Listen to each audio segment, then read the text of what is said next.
안녕하세요. 네. 어,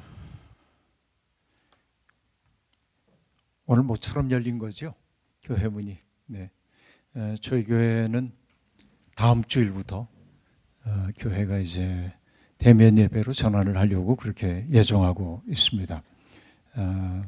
아무래도 뭐 환자 수가 들쑥날쑥하기 때문에 굉장히 조심스럽게 우리가 접근해야 하고, 특별히 우리 시대의 언론 지형이라고 하는 게 개신교에 대해서 대단히 부정적인 시각들을 많이 가지고 있어서 우리가 잘못한 것도 있지만은 과할 정도로 그렇게 매스컴 지형들이 형성이 되어 있습니다. 그래서 하여튼 교회를 비난하는 말을 하는 게 뉴스거리에 상단을 늘 차지하는 현실 때문에 어쨌든 이게 어쩔 수 없는 현실이라고 보고 우리가 더 조심스럽게 가야 하겠다는 마음이 듭니다. 청년들뿐만 아니라 모든 세대들이 어려움을 겪고 있는 그런 시대입니다. 2월 달에 이 코로나19라고 하는 게 상당히 심각해졌을 때 우리 교인 한 분이 이제 매스컴에도 자주 나오고 그러는 어느 병원의 이사장인데, 그분에게 이제 물었습니다. 이 병이 언제쯤 되면 끝나겠습니까? 그 당시엔 이렇게 심각하게 될 거라고 생각을 하지 못했는데, 그분 얘기가 3월 말에 피크가 오고 4월 초쯤 되면 주춤해지다가 가을이 되면 재확산될 겁니다. 그렇게 얘기해요. 그러면서 우리 확진자가 몇 명 되지 않을 텐데 적어도 가을이 되면은 2만 명 이상 확진되지 않을까요? 이렇게 얘기를 해가지고, 이 사람이 아무리 전문가라고 해도 어떻게 그렇게 얘기를 해? 그럴 리가 있나? 이게 몇만 명이라니 말이 돼? 그런데 그 말이 그대로 지금 되고 있는 걸 보고, 이게 감염병의 전문가들이라는 분들이 이 병의 추세를 어떻게 예측하고 있는지를 보았습니다. 그리고 이제 그분이 이제 그 언론에서 처음으로 이 코비드 시대를 살아가면서 이 코로나라고 하는 것을 우리의 삶의 뉴 노멀로 받아들여야 한다는 말을 매스컴에서 처음으로 씁니다. 그래서 뉴 노멀이란 말이 그 이후에 사람들에게 아주 많이 입에 오르내리게 되었음을 볼 수 있습니다.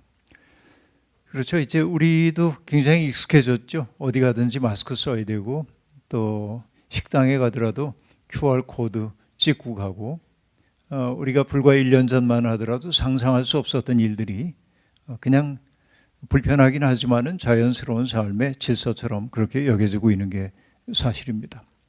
그리고 우리는 예측할 수 있는 것은 이 코로나19의 백신이 나오고 치료제가 나온다고 할지라도 세상은 코로나 이전의 일상을 회복하는 일은 불가능하다라고 하는 게 사람들이 이구동성으로 하고 있는 이야기입니다.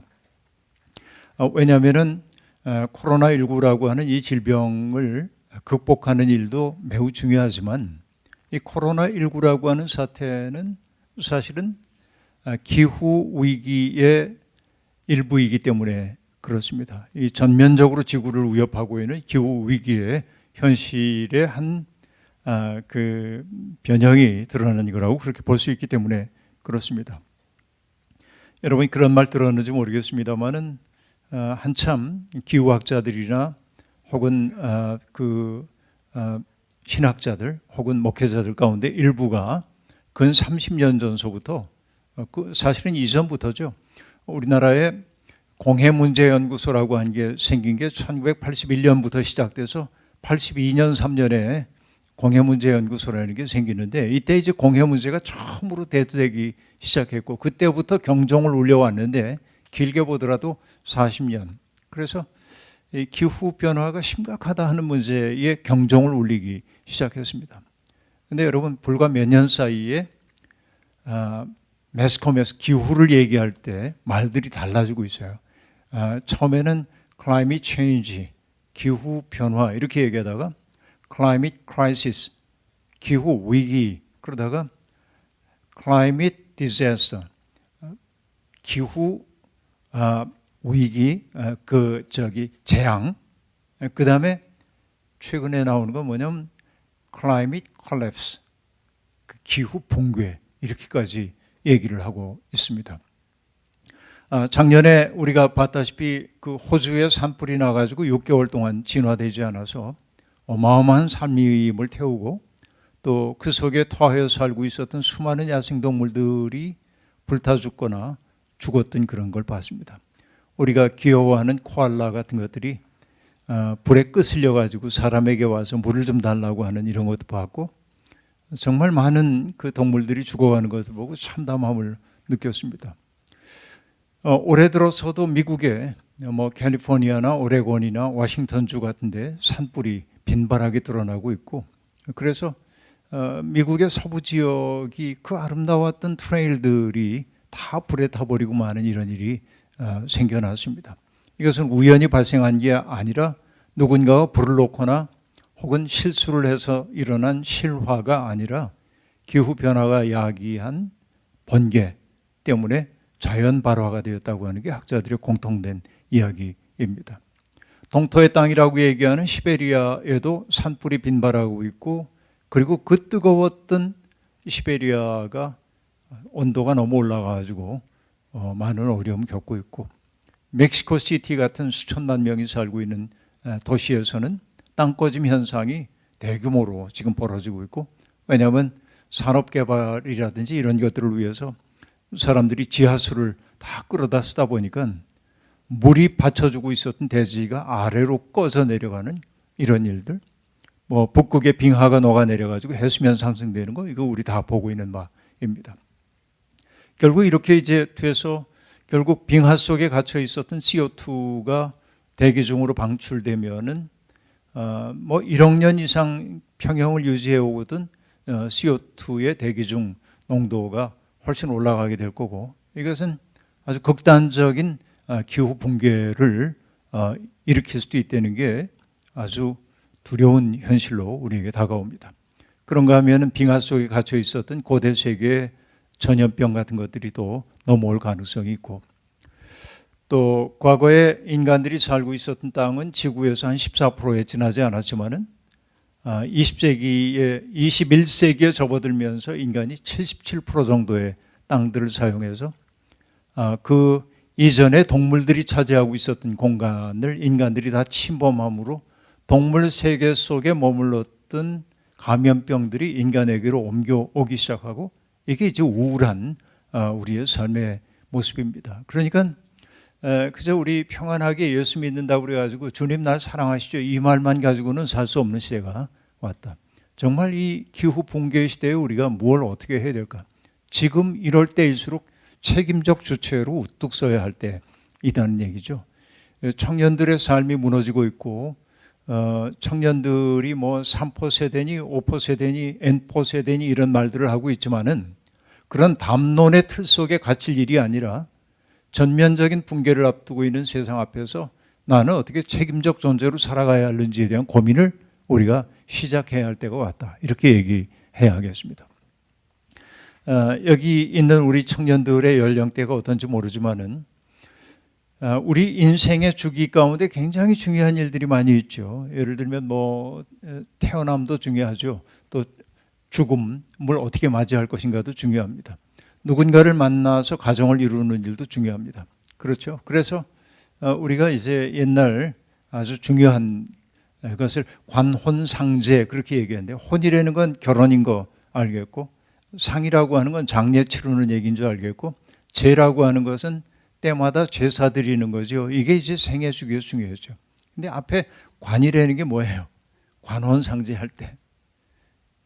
그건 관례라고 얘기하는데, 관을 쓰는 의식인데 그게 뭐냐면 성인 의식입니다. 성인이 되는 거예요. 나이 차서 성인으로서 이제 서는 일이 굉장히 중요한 거예요. 관혼상제 가운데 관이 맨 앞에 있다는 게 흥미로운 대목이라고 볼 수 있습니다. 근데 우리는 지금 성인의식이라는 걸 하지 않고 넘어가고 있죠. 대개의 경우에. 이게 이제 우리 현실로 되어 있습니다. 그러나 그 때문인지 오늘 우리 젊은이들이 자기의 삶을 성인으로 우뚝 세우지는 못하는 것 같다 하는 생각이 듭니다. 지금도 아프리카라든지 어떤 나라들에서는 13, 4살이 된 청소년들, 청소녀들에게 성인의식을 베푸는 경우가 더러 있습니다. 제가 그 종교학 공부를 해가면서 성인의식에 대한 공부들을 이렇게 해보니까 성인의식도 일종의 입문의례이기 때문에 이니시에이션이라고 얘기를 하는데 입문의례인데 어떤 부족 얘기를 들려드릴게요. 우리 부족민들 가운데 올해 성인에 해당되는 사람이 몇 사람이 있는지를 파악을 합니다. 그리고 이제 마을의 원로들이 모여가지고 성인의식을 언제 하면 좋을까? 그러고 날짜를 따져봅니다. 달빛이 어떤지 이걸 이제 면밀히 따져서 그날을 D-Day로 잡고 아이들의 발길이 잘 미치지 않는 숲속에다가 일정한 공간을 만들어 놓습니다. 그리고는 그날 D-Day인 날 그 마을의 원로들이 괴물의 가면을 쓰고 성인의식에 참여해야 할 아이들이 있는 집으로 쳐들어갑니다. 그러면 그 부모들은 그 괴물 가면을 쓴 사람이 그날 올 거라는 걸 이미 알고 있어요. 그러니까 괴물이 들어왔을 때 그 부모가 괴물에 맞서 싸웁니다. 근데 결론은 아시겠죠? 뭔지 부모가 지는 거예요. 괴물한테. 그러니까 그 공포스러운 상황 가운데서 언제라도 내 편이 되어주고 나를 지켜줄 거라고 생각했던, 거의 전능하다고 생각했던 내 부모가 제 괴물한테 속절없이 지는 모습을 보고 아이는 공포심에 사로잡힙니다. 그리고 이제 그 괴물들이 아이를 데리고 정해진 장소로 가는 거예요. 어두운 숲속으로. 이게 뭘 상징합니까? 부모 세계로부터의 단절이야. 일단은 부모에게 의존하고 있었던 그런 삶에서 스스로가 일어서는 그런 삶의 경험을 해야 하는 것입니다. 그러고 나서 그들이 일정한 장소에 다 모여지게 되면은 그 괴물 가면을 쓴 사람들이 이 청소년들에게 말하기 시작합니다. 우리는 너희 그 부족의 조상신이라고 얘기하면서 너희 부족이 어떤 때한테 시작이 되었고 어떤 위기를 만났을 때 그 위기를 어떻게 극복했고 가뭄의 위기 때 어떻게 이동했으며 다른 부족과 싸움에서 얼마나 용맹하게 싸워서 우리를 지켜내는지 이 얘기를 쭉 들려주는 거예요. 그래서 뭐냐? 성인이 된다고 하는 것 가운데 매우 중요한 요소는 자기의 뿌리를 아는 거예요. 자기의 역사를 아는 거란 말이죠. 사실 여러분, 이 자리에 있는 여러분들이 부모님의 돌봄을 받은 분들이 대부분일 거라고 생각을 합니다만은 그 부모님이 어떤 형식으로 어떤 인생의 고비를 견디면서 살아왔는지 그 세세히 잘 알지 못하지요. 아마 그럴 겁니다. 나도 그 자식들이 있지만은 뭐 40살, 38살 그러지만은 이 아이들이 그 아버지가 어떻게 살아왔는지에 대해서 잘 알지 못할 거예요. 오히려 다른 사람들보다 나에 대해서 더 모를 가능성도 있습니다. 사실은 왜냐하면 내가 살아왔던 이야기를 아이들에게 별로 들려준 적이 없기 때문에 그렇습니다. 그 이야기를 다 들려줍니다. 그래서 결국 뭐 하냐면은 자기 부족민으로서의 자기 정체성을 확인하도록 만들어주는 거예요. 그리고는 두 번째 하는 일이 뭐냐? 여러분, 성인이 되기 위해서 그들은 몸에다가 문신을 하는 겁니다. 몸에 문신을 하죠. 그러니까 문신을 한다고 하는 건 뭐예요? 피를 흘리는 일 아닙니까? 그러니까 아프고 공포스럽죠. 그러나 비명을 지르면 안 되는 거예요. 그래서 피를 많이 흘릴 때 그 괴물 가면을 쓴 사람들은 아이들을 데리고 피 흘려서 몽롱한 그 아이들을 가서 땅바닥에 코가 흙을 향하도록 엎드려 놔요. 그럼 아이들은 그 흙기운을 맞고 나서 정신을 차리고 몸과 마음을 수습해서 그 숙소로 돌아와야 합니다. 이게 뭘 상징하냐면 죽음의 공포를 이겨낸 사람이에요. 죽음을 스스로 이겨낸 사람이 되는 거입니다. 그렇죠. 누구도 도와주지 않았어요. 자기 스스로 죽음 그리고 고통 이 문제를 해결하는 사람이 되었다라고 하는 뜻입니다. 그리고 나서 세 번째, 그렇게 아이들이 다 돌아오고 나면 그 괴물 가면을 쓴 사람들이 말합니다. 생명의 탄생은 얼마나 신비로운 일인지, 사랑이라는 게 얼마나 귀한 일인지 이런 것들을 다 얘기해 줘서 어떻게 생명이 존속되어야 하는지 사랑의 신비에 대해서 가르쳐줘요. 이게 성인의식입니다. 이걸 다 가르쳐주고 나면 그때 비로소 괴물들은 가면을 벗죠. 보면 다 아는 아저씨들이에요. 그렇죠? 그러나 그 아이들은 이미 달라져 있습니다. 그들은 뭘 아는 사람이 되었죠? 첫째는 자기의 뿌리가 무엇인지를 아는 사람이 되었고, 그렇죠? 어떤 역사의 일부로서의 자기의 정체성을 알게 되었고, 죽음의 공포를 극복한 사람이 되었고, 한번 극복해 본 거예요. 세 번째는 성과 사랑의 신비를 아는 사람이 된 거죠. 이렇게 되면은 부모들은 비로소 부모들이 그 자리로 와가지고 그 아이들을 축하해주고, 그리고 개똥이 쇠똥이 우리 식으로 얘기하면 그런 이름으로 불렸던 아이들에게 진짜 이름을 부여하는 거예요. 성인이 된다는 의식은 그런 것입니다. 가만히 생각해 보면 이게 우리의 신앙생활에서도 그대로 나타나야 하는 것임을 알 수 있습니다. 여러분, 우리가 누구입니까? 여러분, 기독교인들은 인간이 하나님의 형상대로 지음받았다고 얘기하고 있습니다. 하나님의 형상이라고 하는 것은 어떤 의미일까요? 내가 우연히 이 세상에 존재하는 것이 아니고 하나님의 신비로운 뜻 가운데 내가 이 세상에 있는 거예요. 나의 있음이라고 하는 것은 하나님의 뜻 가운데서 발생한 사건이란 말이죠. 그러니까 내 삶은 함부로 살면 안 되는 거예요. 하나님이 우리를 이 세상에 보내신 까닭은 당신의 그 뜻을 이루는 일에 우리의 도움이 필요하다고 해서 보내주신 거예요. 그러니까 우리가 하나님을 믿는 사람으로 산다고 하는 말의 의미는 다른 데 있는 것이 아니고 우리는 하나님의 꿈을 품고 사는 사람들인 거예요. 하나님의 형상이란 말은 신학적으로 굉장히 다양한 해석 가능성이 있지만 우리가 적어도 하나님의 형상이라고 진실로 믿는다고 하는 것은 하나님이 나를 통해 하시려는 일이 있음을 새기고 사는 거란 말이죠. 그래서 여러분, 유대교의 랍비였던 아브라함 조서 헤셀이라고 하는 사람은 이렇게 얘기합니다. 하나님을 믿는다고 하는 것은 하나님의 꿈을 나의 꿈으로 삼고 그 꿈을 이루기 위해 해산의 수고를 다하는 것, 그렇게 얘기합니다. 하나님을 믿는 건 그런 거예요. 그러니까 내가 누구인지를 알아야 돼. 세상은 우리를 보고 때때로 너는 루저야, 너는 실패자야 하고 얘기하는지 모르지만 하나님이 창조하신 사람으로서의 나의 그 자부심, 나는 하나님의 형상이라고 하는 자부심, 나 스스로가 포기하지 않는다고 한다면 누군가에 의해서 내 삶이 루저로 규정될 수 없어요. 내가 루저가 되는 것은 누군가 때문이 아니에요. 내가 나를 포기하기 때문에 그런 것이죠. 그러니까 여러분, 남들과의 경쟁에서 진다고 해가지고 내 인생이 비참하다 생각할 거 아무것도 없어요. 저마다의 몫이 있기 때문에 우리가 존재하기 때문에 그래요. 그러니까 이게 내력을 아는 거야, 기독교인으로서. 잊지 마십시오. 나는 하나님의 형상, 하나님은 나를 통해 하실 일이 있어. 내가 존재하는 까닭은 거기에 있다, 그런 얘기죠. 그리고 어떻게 우리가 죽음을 넘어서야 하겠습니까? 죽음을 피할 때는 죽음을 넘어설 수가 없습니다. 죽음의 고통 속에 들어갔죠. 바로 이게 뭐예요? 십자가 사건 아닙니까?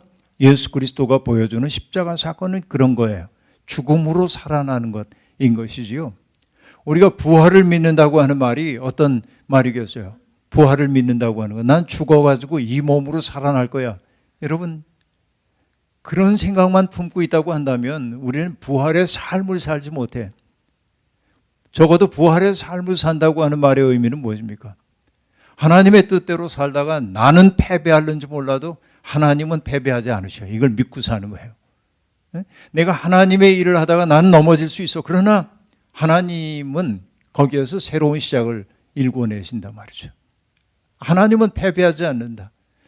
여러분, 1989년인가요? 천안문 사태, 중국의 천안문 사태가 나가지고 동아시아 역사를 20년 뒤로 더 돌렸다는 얘기를 합니다만, 정말 그 민주화를 요구하고 있었던 중국의 민중들을 탱크로 깔아 뭉개고 수많은 사람들을 죽게 했던 천안문 사태가 벌어졌습니다. 근데 많은 사람들이 죽었던 그 바닥에 여러분, 어떤 사람이 피로써 쓴 글이 있잖아요. 우리는 여기에서 피를 흘리고 죽을는지 모르지만 우리가 민주를 위해서 싸웠던 여기에서 흘린 피 속에서 대나무가 솟아나올 거고 우린 마침내 숲을 보게 될 거다 이렇게 썼단 말이에요. 그러니까 이게 이제 강력한 힘인 거죠. 우리가 그리스도의 부활을 믿고 산다고 하는 것은 뭐냐면 나는 패배해도 괜찮아. 하나님의 뜻대로 살다가 하나님은 패배하지 않으시니까 이게 죽음을 극복한 사람 되는 거 아닙니까? 성인이 된다는 것은 그런 검질김을 내 속에 품고 사는 거라고 얘기할 수 있어요. 그 다음에 성인이 된다는 게 사랑과 성의 신비를 깨닫는 것이라고 얘기를 했습니다. 결국 우리 신앙적인 얘기로 하자고 한다면 뭡니까? 인생에게 주어져 있는 소명이 있다고 한다면 결국 사랑을 배우는 것이 인생의 소명이구나 라고 하는 것입니다. 사랑이라는 게 어떤 거예요? 여러분 어떻게 규정하는지 모르겠습니다. 내가 어떤 대상을 바라보면서 아, 참 좋다 이렇게 느끼는 게 사랑처럼 느껴질 수도 있습니다. 그러나 여러분 뭐 다양한 얘기가 다 가능하지만은 사랑이라고 하는 것은 자기를 초월하는 능력이라고 볼 수 있어요. 사람은 누구나 다 몸을 가지고 있기 때문에 이 몸이라고 하는 것이 요구하고 있기 때문에 우리는 그 몸적 사고를 하도록 되어 있어요. 몸은 언제나 결핍감을 느끼기 때문에 뭔가 채워지기를 원해요. 그러니까 사람은 저마다 다 자기를 세계의 중심에 놓으려고 하는 경향이 있다. 이렇게 말할 수 있어요. 그렇죠. 세상 저편 어딘가에 고통스러운 일이 있어도 남들 죽는 사정보다 내 손톱 밑에 들어간 가시 하나가 더 괴로운 거예요. 사람은 그렇단 말이죠. 이게 인간이에요. 자기를 중심에 놓고 자기 중심으로 세상이 돌아가야 된다고 생각해요. 그러나 내 속에 참된 사랑이 들어오게 되면 나로부터 해방되는 거예요. 그게 뭡니까? 내가 사랑하는 그 대상을 위해서 나를 귀찮게 하고 나를 좀 희생하는 것이 불편하지 않은 거예요. 여러분 이게 이런 건 뭐 적절한 예가 아닐는지 모르겠습니다만은 저도 이제 그 할아버지이니까 손자 손녀들이 있단 말이에요. 근데 정말 키워보니까 정말 그런데 내 아들 딸 키울 때는 그렇게 이쁜 줄 몰랐어요. 왜냐하면 내 일도 바쁘고 이러다 보니까. 근데 손자 손녀가 태어나니까 나는 적어도 그런 할아버지가 되지 않을 줄로 알았는데 바보가 되는 거예요. 이게 아이들이 좋은 일은 다 해주고 싶어. 이게 할아버지가 존재해야 하는 이유가 거기에 있어요. 엄마 아빠는 꾸지람도 하거든요. 애가 잘못하면 너 그러면 안 돼. 이제 이렇게 멈춰. 그렇게 해야죠. 부모는 당연히. 근데 할아버지 할머니는 어떻게 하냐면 그냥 좀 놔둬라. 받아줘요. 이게. 그래서 여러분 세상 떠났습니다만 정진규라고 하는 시인이 있는데 그의 시 가운데 옹알이라고 하는 시가 있는데 이런 내용이 등장합니다. 아기 천사가 우리 집에 오신 다음에 만사 오케이가 됐대. 뭐를 해도 다 괜찮아. 그 아이 때문에. 얘는 언어를 하지 못하지만 애가 옹알옹알 얘기하면 모든 사람들이 다 알아들어. 만사 오케이야. 모든 게 다. 그렇잖아요. 그러니까 시인으로 평생 언어를 다루며 살아왔는데도 불구하고 언어 다 반납하고 아이의 옹알이를 알아듣는 일에 집중하는 거예요. 이게 사랑 아닙니까? 그러니까 이 손녀를 사랑하는 까닭이 뭐예요? 얘가 커가지고 내 뒷수발을 다 해줄 거야. 그런 생각 때문일까요? 그거 아니에요. 그냥 그래서 아이는 어른의 아버지라고 얘기하는 까닭이 뭐냐면 아이 때문에 크는 거야, 사람이. 왜? 대가를 바라지 않는 사랑을 주도록 하기 때문에 그래요. 존재 그 자체로. 그렇죠? 여러분, 아기가 여기 있는 걸 보면요. 아기 앞에 다가서는 사람들은 말랑말랑한 모음을 가지고 가거든요. 그래서 그리고 말들이 달라져요. 애를 보면 차렷, 열중쇼 그런 사람 아무도 없어요. 애기들을 보면서 딱딱하게 너 뭐 그렇게 울 거야 이런 사람 없어요. 그래서 우리 다 알아듣잖아요. 사랑이죠. 그렇죠. 사랑이란 자기를 넘어서는 능력이란 말이죠. 결국 예수 그리스도가 보여줬던 삶이라는 게 그런 사랑의 신비를 보여주는 거잖아요. 끝없이 누군가를 품는. 그렇죠? 여러분 성경 복음서에 보면은 예수님이 세례자 요한에게 세례를 받으신 장면이 등장합니다. 그때 하늘이 열리면서 소리가 들려오는데 이런 소리가 들려옵니다. 너는 내 사랑하는 아들이다. 내가 너를 기뻐한다. 라는 구절입니다. 그러니까 우리는 그 성경을 읽을 때마다 밑줄을 긋는 거죠. 너는 내 사랑하는 아들이다. 이것을 조금 바꾸면 너는 내 사랑하는 딸이다. 그죠? 여기에 있는 여성들은 그렇게 읽어도 되는 거예요. 내가 사랑받을 만한 요소가 없는데도 불구하고 하나님은 우리를 내가 너를 사랑한다 하시잖아요. 우리가 이 자리에 있는 것은 하나님의 사랑 덕분 아닙니까? 주님이 부르지 않았으면 우리가 여기 있을 수 없거든요. 주님이 부르신 까닭은 사랑하기 때문이에요. 그러니까 이 고백은 우리에게도 해당돼요. 너는 내 사랑하는 아들이다, 내 딸이다. 밑줄 쭉 거예요. 근데 그 뒤에 뭐라고 얘기하냐면 내가 너를 기뻐한다 라고 말합니다. 이 말은요, 내가 너를 기뻐한다는 말은 내가 내 속에서 즐겁다예요. 다시 얘기하면 너를 보면 내가 행복해. 하나님이 그렇게 얘기하는 거예요. 그럼 정직하게 나 자신을 돌아봅니다. 하나님이 나를 보면 정말 기뻐하실까? 내 사는 모습, 내 마음씀, 내 말씨, 내가 사람들을 대하는 방식 이런 걸 보면 하나님이 너 때문에 내가 정말 기뻐 이렇게 얘기하실까? 여러분 좀 찔리는 부분이 있죠? 그래서 이렇게 되는 거예요. 내가 너를 사랑한다. 아멘. 근데 하나님이 그 다음에 뭐라고 하시면 근데 너 때문에 내가 걱정이 많아. 예? 이런 거 아닐까 오늘 우리들은. 그러면 예수 그리스도의 어떤 모습이 하나님의 마음속에 기쁨을 드렸을까? 우리가 봐야잖아요. 근데 성경에 보면 복음서를 보면 예수 그리스도께서 사람들을 대하는 게 나와. 저도 마음속에 소망이 하나 있다고 한다면은 그 예수님의 학교에서 일주일만 머물고 싶어요. 예수님이 무슨 말씀하셨을까? 신학적으로 심오한 질문 그런 거 하나도 하고 싶은 생각 없어요. 왜? 신학적으로 제 아무리 심오해도 삶이 뒷받침되지 않은 거 아무것도 아님을 알기 때문에 그래요. 여러분 중세의 그 가톨릭 신학 스콜라 신학 혹은 철학이라고 하는 게 얼마나 심오한지 모릅니다. 그러나 여러분 저는 그 심오한 토마스 아퀴나스의 신학 대전 같은 책들 여러분 존 깔뱅의 기독교 강요라든지 어마어마한 이 책들을 다 섭렵한다고 그래도 저 시골 마을에서 농투성이로 이렇게 흙만 파고 살던 할머니가 허리가 이렇게 구부러진 할머니 난 놓고 기억자도 모르는 할머니가 처음 만난 젊은이를 바라보면서 그저 뭐라도 주고 싶어가지고서는 뭐라도 이렇게 주는 그 마음을 얻지 못한다고 한다면은 제 아무리 무슨 신학 알아봐야 그게 무슨 도움일까 하는 생각인데 결국 예수 그리스도의 학교에서 내가 배우고 싶은 것은 예수님이 사람들을 맞이하실 때 어떤 표정이셨을까?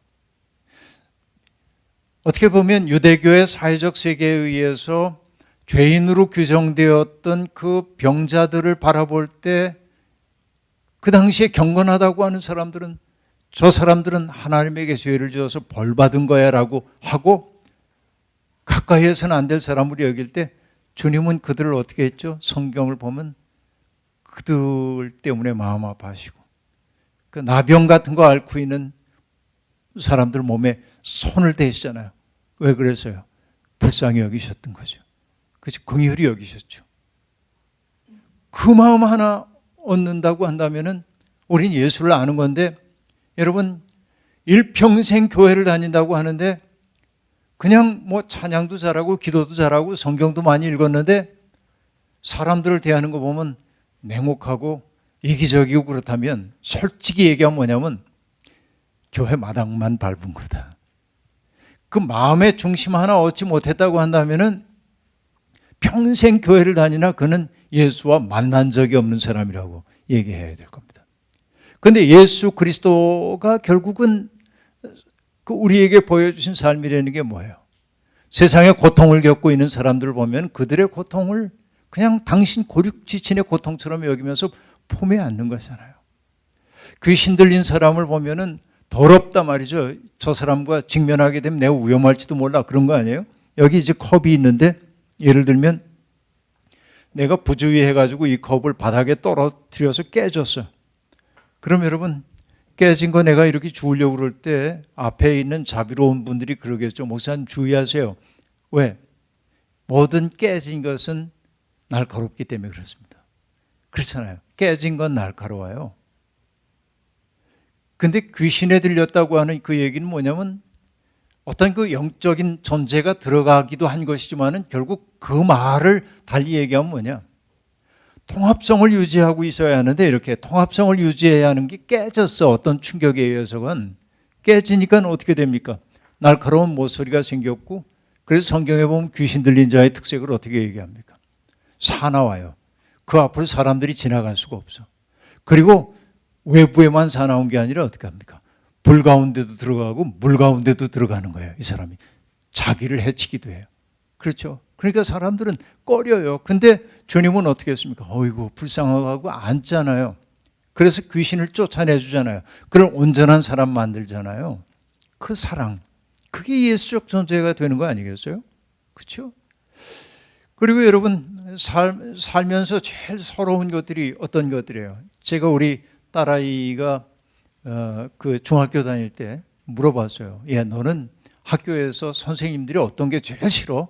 그랬더니 딸이 대답했습니까? 차별하는 거예요. 차별받는 것처럼 여러분 서러운 일이 없잖아요. 살다 보면. 근데 여러분 예수님이 살던 그 당시에는 너무나 많은 차별이 존재했습니다. 거룩한 것과 속된 것을 갈라놓고, 그죠? 의인과 죄인을 나누고 남자와 여자를 나누고 그리고 유대인과 이방인을 나누고, 그래서 저편에 있는 사람들은 더럽다고 규정하잖아요. 그러니까 여러분 나의 정당함을 주장하기 위해 누군가가 더럽다고 규정했던 게 성전 체제예요. 예수님 당시에. 그게 유대교인들이 생각하는 경건이었어요. 지금도 우리 똑같습니다. 기독교인들도 너무나 많은 혐오를 만들어내고 있어요. 내가 꽤 괜찮은 사람처럼 보이기 위해 누군가를 이렇게 더럽다고 얘기하는 그런 일들이 너무 많이 있단 말이죠. 근데 주님은 어떻게 했냐면 그렇게 안 하고 안으셨어요. 폼에 안아요. 가늠하다 잡혀온 여인에게 주님 하신 말씀은 뭡니까? 너를 치려던 이가 다 어디 있냐? 주님 보이지 않습니다.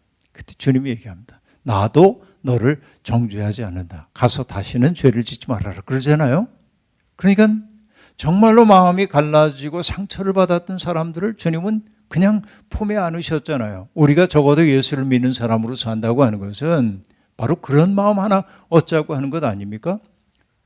그러니까 여러분 내가 아무리 믿음 좋은 것처럼 얘기하는지 몰라도 교회에서 직분이 올라간다 할지라도 그 예수의 마음으로 우리가 어떤 사람들을 대하지 않는다면 우리는 여전히 믿음 가운데 있다고 할 수 없다 그 얘기지. 그렇죠? 이게 중요한 거예요. 그러니까 여러분 오늘 본문 말씀에 보면은 예수님이 어부들을 부르시는 장면이 등장하는데요. 얘기를 약해 얘기했습니다. 저는 그 얘기를 듣고도 잊어버렸는데 1시간쯤 얘기하라는 줄로 알았는데 40분 얘기하는 거라고 그래가지고 그래서 이제 얘기 몇 분 내로 이제 맞춰야 할 상황입니다. 네? 네? 그만하라고요? 조금 더 얘기하라고요? 네. 네. 여하튼 여러분 그 예수님 당시에 팔레스타인이 너무 힘들어요. 왜냐하면 로마의 식민지였던 거 여러분 아시잖아요. 로마의 폭력성에 대한 얘기는 여러분께 할 시간이 없고요. 특별히 갈릴리 지역을 다스리고 있던 갈릴리의 영주, 그러니까 여러분 이제 헤롯 대왕이라는 사람이 있잖아요. 예수님 태어날 무렵에 유대 땅을 다스리던 전체를 다스리는 사람이 헤롯 대왕인데 헤롯 더 그레이트라고 얘기를 해요. 대왕이라고 해가지고. 그런데 헤롯 대왕이 세상을 떠나고 나서 헤롯이 다스리던 그 땅을 그 아들들 4명에게 나누어서 통치하도록 합니다. 그래서 그 나뉘어진 왕국의 4분의 1쪽을 담당하는 사람들을 성경은 뭐라고 하냐? 분봉왕 그래요. 분봉왕이라는 게 원어로 보면 어떤 의미냐면 4분의 1 왕이라는 뜻이에요. 넷으로 나눠가지고 넷 가운데 하나를 다스리는 거야. 그러니까 이 분봉왕들의 꿈은 뭐겠습니까? 아버지처럼 대왕이 되는 거겠죠. 다 다스리고 싶어요. 그 욕망이 있어요. 특별히 갈릴리를 다스리고 있었던 갈릴리의 영주 헤롯 안티파스, 성경은 헤롯 안디바라고 얘기하고 있는데, 안티파스라고 하는 그 사람은 욕망이 큰 사람이에요. 대왕이 되고 싶어요. 그래서 그가 했던 일은 뭐냐면, 그가 다스리고 있던 시대의 로마 황제의 이름은 티베리우스라고 하는 사람이었습니다. 근데 이 티베리우스에게 잘 보여야 돼. 자기의 뭐냐면은 임명권자라고 봤기 때문에 티베리우스에게 잘 보이기 위해서 갈릴리 서안에 도시를 하나 건설합니다. 그 도시의 이름이 티베리아스예요. 황제의 이름을 딴. 그래서 티베리아스가 있는 바다를, 그 앞바다를 티베리아 바다 그래. 갈릴리 호수 앞에 있는 티베리아스 앞에 있는 바다가 티베리아 바다예요. 특별히. 거기를 뭐 게네사렛 호수라고도 하고 갈릴리 호수라고도 하고 뭐 티베리아, 그런 특별히 티베리아는 바로 그것을 얘기해요. 근데 한 도시를 건설하는데 돈이 얼마나 많이 들어요.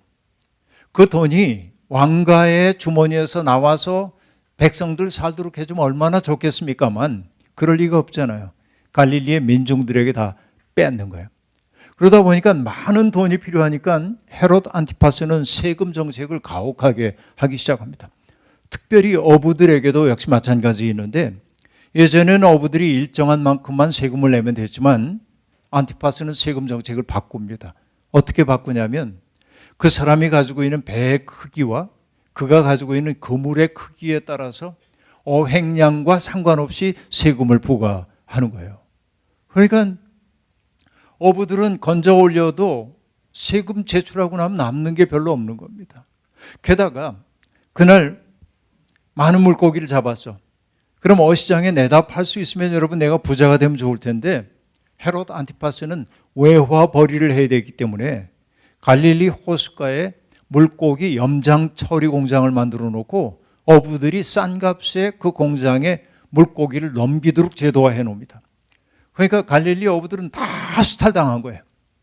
그래서 여러분 1986년인지 제가 정확한 연도 기억 못합니다만은 어떤 형제가, 키부츠에 있던 형제가 갈릴리 호수가 가물어가지고 호수가 많은 부분 바닥을 드러냈을 때 옛날 동전이라도 주울 수 있을까 그러고 갈릴리 바닥을 뒤지다가 용골처럼 튀어나온 것을 보고 이상하다 하고 보니까 나무 구조물인 걸 보고 얼른 문화재청에 신고를 합니다. 와서 보니까 배야, 배. 그래서 문화재청이 그게 훼손되지 않도록 울타리를 두르고 물 들어오지 않도록 하고 다 원상을 이제 해냈어요. 그걸 갈릴리 보트라고 얘기하는데 탄소 연대 측정을 해보니까 대개 2000년쯤 된 배입니다. 그래서 온 세계의 고고학계가 야단이 났습니다. 왜냐하면 예수님 살아계실 때 타고 다녔을 배일 가능성도 있는 거예요. 그 배가. 그런데 그 배를 보고 나서 사람들이 놀란 게 뭐냐면 이 배는 자연히 가라앉은 게 아니라 어부들이 가라앉혔을 가능성이 있어요. 왜? 배를 가지고 있으면 세금 내야 되니까. 이게 얼만큼 힘든지 아시겠죠? 그래서 여러분 저는 그걸 보면서 예수님의 첫 번째 제자들이 어부인 까닭을 알았어요.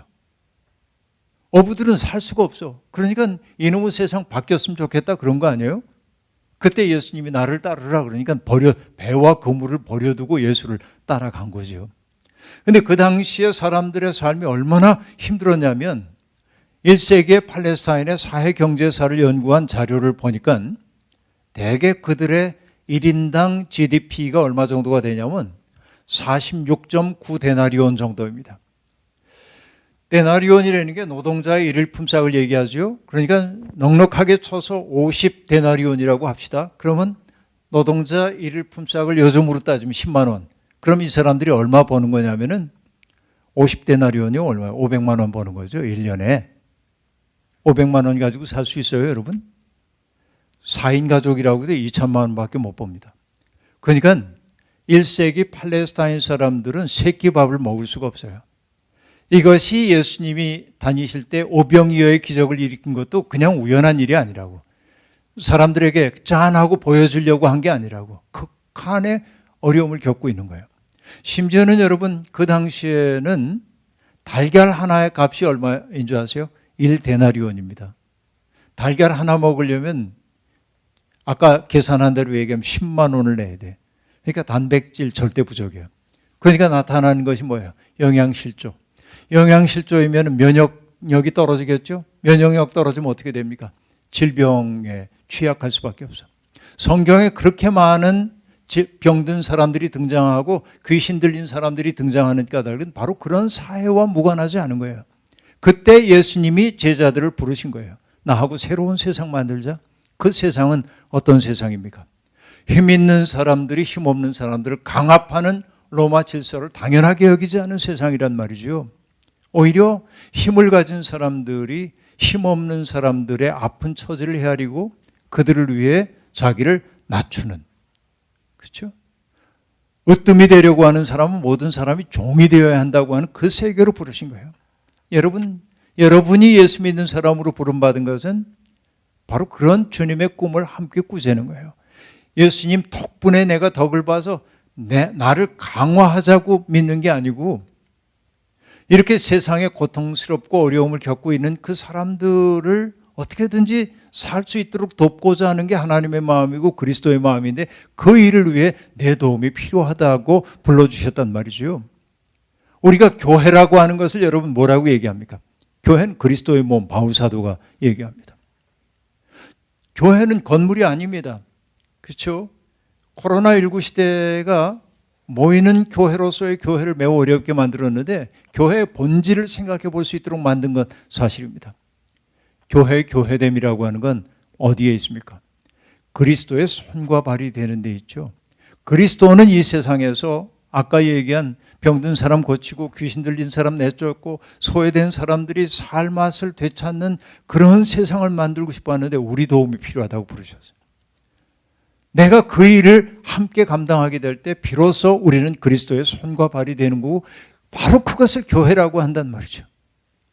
높은 뜻 광성 교회라고 얘기할 때 이 건물 혹은 이 교회를 구성하고 있는 어떤 중직들이 교회인 것이 아니고 그리스도의 꿈을 품고 그 꿈을 이루어내기 위해서 우리가 살고 있는 척박한 역사 속에서 그리스도의 손과 발이 되려고 할 때 바로 그게 진정한 교회의 모습이다 하는 얘기이죠.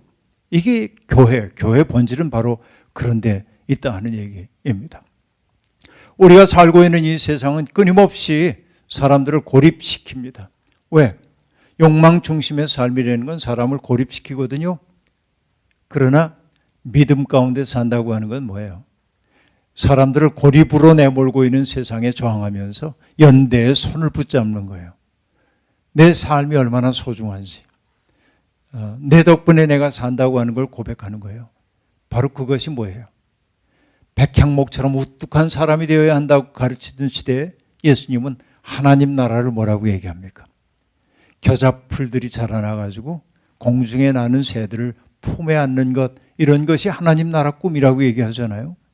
그러니까 예수를 믿었기 때문에 내가 다른 사람들보다 굉장히 우월적 존재가 되는 것이 믿음인 것이 아니라 내가 어떤 자리에 있든지 간에 나를 고립시키려고 하는 그 세상을 저항하면서 나와 다른 사람과도 손 붙잡고 함께 연대해가면서 누군가를 품어주고 품이 되어주는 것, 바로 이게 교회다 말이죠. 이 시대의 청년들이 너무 작게 만들고 있어요. 자본주의 세상이. 근데 청년들은 이것을 뚫고 나가야 합니다. 적어도 우리가 믿음의 사람들이라고 한다면.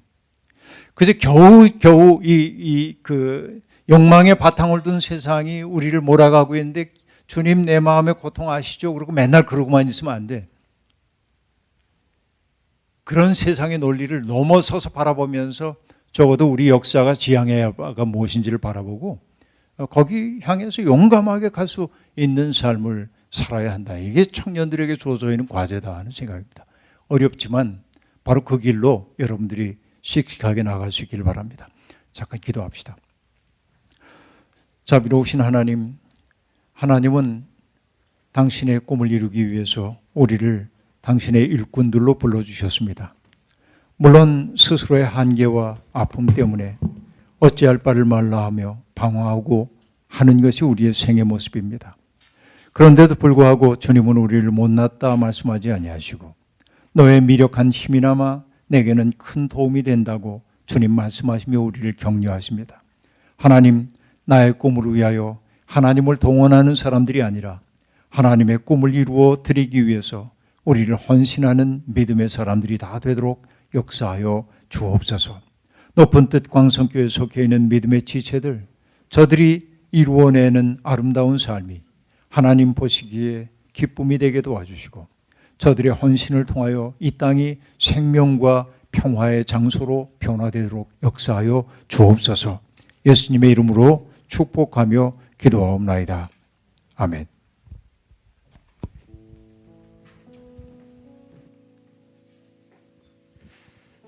네, 우리 주신 말씀 기억하시면서 함께 찬양하고 기도하도록 하겠습니다. 주님 보좌 앞에 나아가 함께 찬양하겠습니다.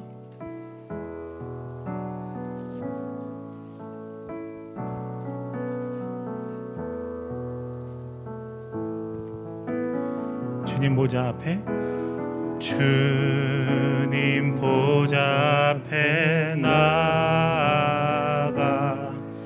참된 안식과 기쁨 나누리겠네. 경배하며 주의 얼굴 구할 때 신실하신 주님 찬양해. 신실하신 하나님, 신실하신 하나님,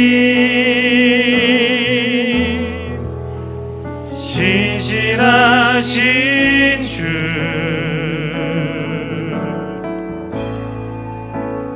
나의 주 하나님은 신실하신 주님. 평화 내려주신 하나님, 기도 들으시는 하나님 찬양하겠습니다.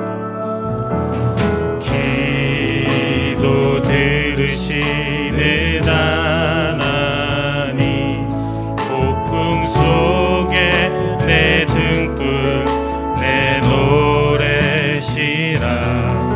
주의 날개 아래서 내 맘 쉬리니. 신실하신 주님 찬양해.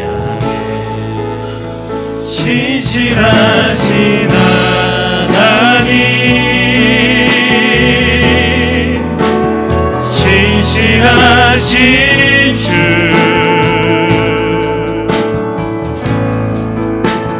나의 주 하나님은 신실하신 주님.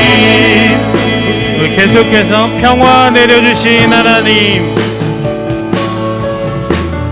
평화 내려주신 하나님, 나로 고통받는 자를 위로하게 하소서.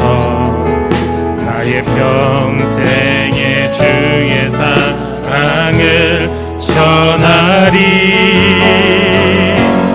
신실하신 주님 찬양해. 신실하신 하나님, 신실하신 주,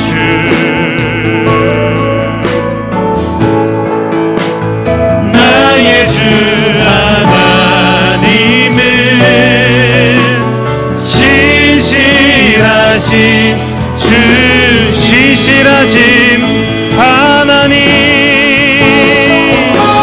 신실하신 하나님, 신실하신 주,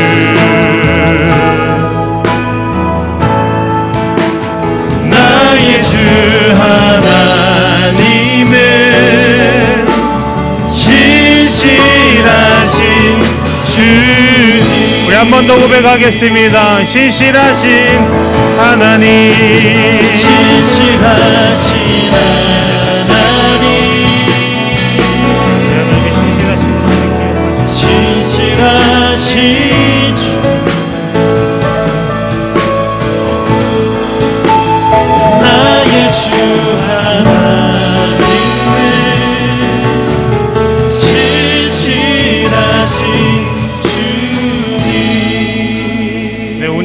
나눠주신 말씀을 기억하시면서 우리의 삶의 자리와 또 우리 교회가 처한 현실과 특별히 하나님이 지으신 이 온 세상 열방 가운데 또 기후의 문제로 또 여러 가지 우리 인간들이 저질러 놓은 여러 가지 문제들로 인한 또 동물들의 신음과 또 자연 세계의 파괴들을 기억하시면서 한번 기도하면 좋겠습니다. 신실하신 하나님, 당신의 신실하심으로 우리의 삶의 자리들과 또 특별히 이 창조 세계를 또 지키시고 또 보호하여 주시옵소서.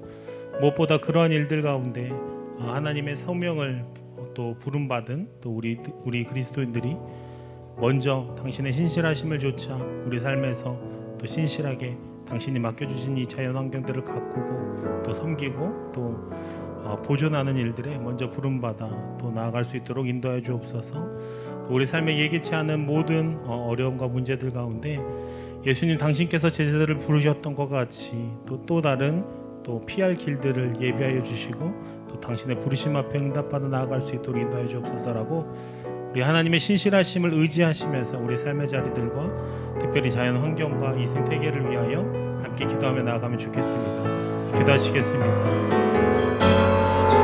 살아계신 하나님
계속해서 기도하실 때요,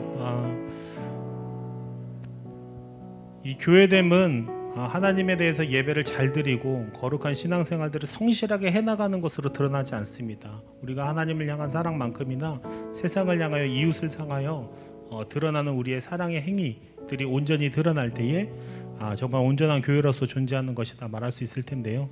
한 가지 좀 결단하시면서 마지막으로 한 번 더 기도하면 좋겠습니다. 하나님, 우리가 우리의 교회됨을 드러나기 위하여 하나님을 열심히 예배하는 것만큼이나 이 세상 가운데 하나님께 받은 사랑과 은혜를 나를 통해 흘려내보내고 또 나타내고 증거하고 또 행동으로 말하는 일들이 풍성하게 드러나기 원합니다. 하나님, 어쩌면 이 세상은, 어쩌면 우리 주변에서 어떤 이들은 그건 너무 미약하다고, 그 정도의 몸부림으로는 아무것도 변하지 않겠다라고 말할 수 있겠지만, 그러나 우리가 그 행동을 멈추지 않는 것은 우리 행동을 통하여 역사하시는 하나님의 전능과 신실하심을 기대하기 때문입니다. 고백하시면서요, 다시 한번 결단하면 좋겠습니다. 우리의 삶을 통하여서 당신의 신실하심, 하나님의 하나님됨, 또 우리 모임의 교회됨이 드러나도록, 또 한 가지는 또 앞서 기도한 것과 같이 작은 실천이라도 이 환경을 향하여서, 하나님이 우리를 손에 맡겨주신 이 자연환경을 향하여서 우리가 성실한 보존 역할을 감당할 수 있도록 작은 일들부터 신천하겠습니다. 이것이 전체에 큰 영향 없을지라도 우리의 이 작은 삶들을 통해서 역사하실 하나님을 기대하는 믿음으로 나아가오니, 주님, 우리 가운데 당신이 이 작은 손길 가운데 역사하시는 것들을 드러내 주시옵소서라고 한 번 더 기도하며 나가십시다. 살아계신 하나님 아버지, 우리가 그저 목소리 높여 찬양하고 세게 기도하고 여럿이 모이고 돈을 많이 모아 하나님 그것들을 사용하는 것으로 우리의 교회됨을 보내지 않게 하여 주옵소서. 하나님을 향한 사랑, 하나님을 받은 은혜, 하나님 우리가 모두 예배해야 하는 어떤 종교적인 형식의 특기와 그 깊이만큼이나 우리가 세상을 향하여서 우리에게 받은 하나님의 사랑을 더욱더 증거하고 하나님 나타나는 일에 더욱더 힘을 나아갈 수 있도록 도와주옵소서. 또 마찬가지로 주님 우리에게 맡겨주신 이 창조 세계 가운데 하나님 보존자의 역할들을 감당할 수 있도록 주님 역사하여 주시옵소서.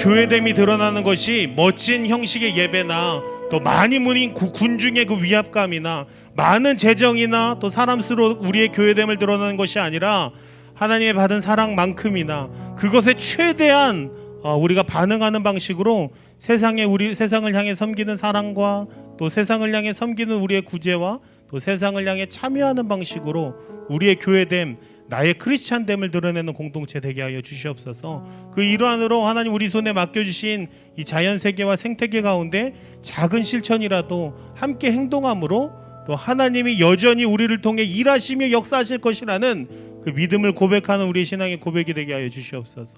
주님 그렇게 일하시길 기대하며 예수님의 이름으로 기도했습니다.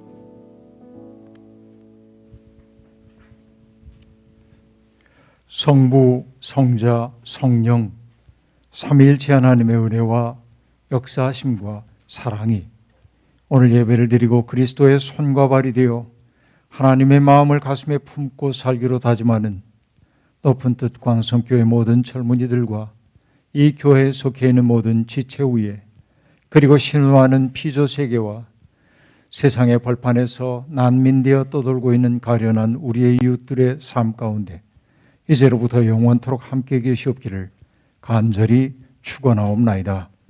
아멘.